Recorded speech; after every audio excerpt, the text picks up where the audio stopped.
कंगना रनौत और महाराष्ट्र सरकार के बीच जिस तरह से तनातनी आर पार की लड़ाई पर आकर नजर आ रही है और जहां पर हमने कंगना को लेकर मुहिम चलाई थी, उस मुहिम को देश भर से भारी समर्थन यहां पर मिलता जा रहा है। लेकिन अब ये लड़ाई जो है वो आर पार की लड़ाई होती जा रही है, क्योंकि जिस तरह से महाराष्ट्र सरकार की दबंगई सामने आ रही है, शिवसेना की दबंगई सामने आ रही है, उससे कई बड़े सवाल खड़े हो रहे हैं। ये जो भी तस्वीर नजर आ रही है वो नियम के तहत नहीं बल्कि बदले के तहत दिखाई दे रही है। और कंगना के खिलाफ हो रही नाइंसाफी पर न्यूज नेशन की मुहिम लगातार जारी है और इस मुहिम को देश भर से समर्थन भी मिल रहा है। हिमाचल प्रदेश के सीएम जयराम ठाकुर ने इस मुहिम के लिए न्यूज नेशन को धन्यवाद भी दिया और कहा कि उनकी सरकार शिवसेना नेता संजय राउत के खिलाफ एफआईआर दर्ज कराने पर विचार कर रही है।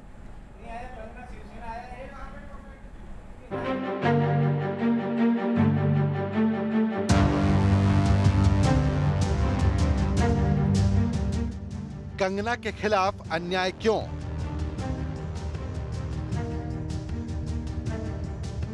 कंगना सच्चाई बताएगी तो दफ्तर तोड़ दोगे।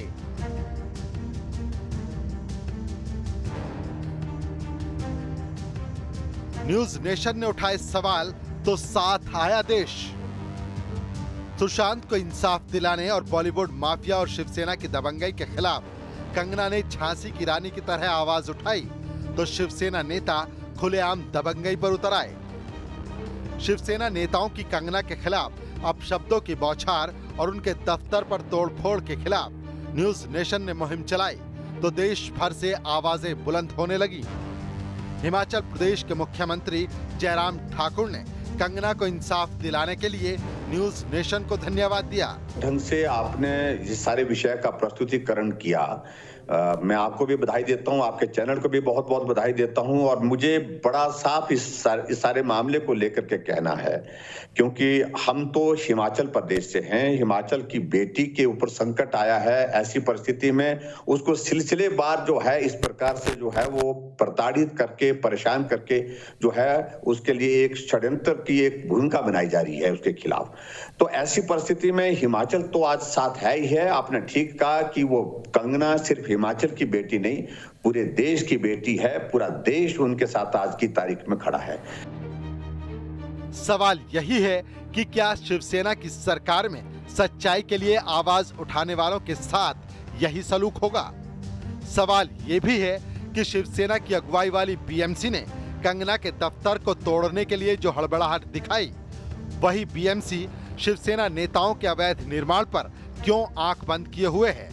शिवसेना के नेता और मंत्री अनिल परब पर खुद बांद्रा के गांधीनगर में अवैध निर्माण का आरोप लगा है और उसे हटाने का नोटिस भी दिया जा चुका है। लेकिन अनिल परब को इसकी कोई परवाह नहीं है।